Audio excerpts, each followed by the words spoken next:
இன்னைக்கு நம்ம இயேசுவை விசுவாசிக்கிறவர்களா இருக்கிறோமா அல்ல இயேசுவுக்கு சீசர்களா இருக்கிறோமா அப்படிங்கிறது மிகப்பெரிய கேள்வி. விசுவாசிக்கிறவன் இயேசுவிடத்திலே நன்மையை பெற்றுவிட்டு போய்விடுவான். சீசன் என்பவன் இயேசுவோடு கூடயே. இயேசு இந்த பூமியில வாழும் பொழுது நிறைய சீசர்கள் அவருக்கு இருந்தாங்க. விசுவாசிக்கிறவர்கள் அதை விட அதிகம் இருந்தாங்க.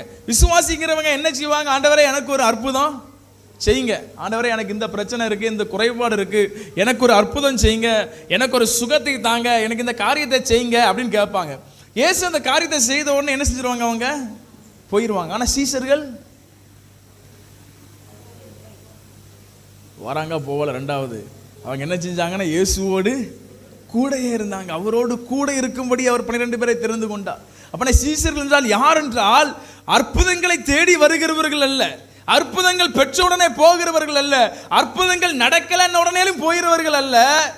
எது நடந்தாலும் நடக்கலனாலும், எது வாய்த்தாலும் வாய்க்கலானாலும், எதை விரும்பி கிடைச்சாலும் கிடைக்கலனாலும் இயேசுவோடு இருக்கிறவர்கள் தான் யாரு? சீசர்கள்.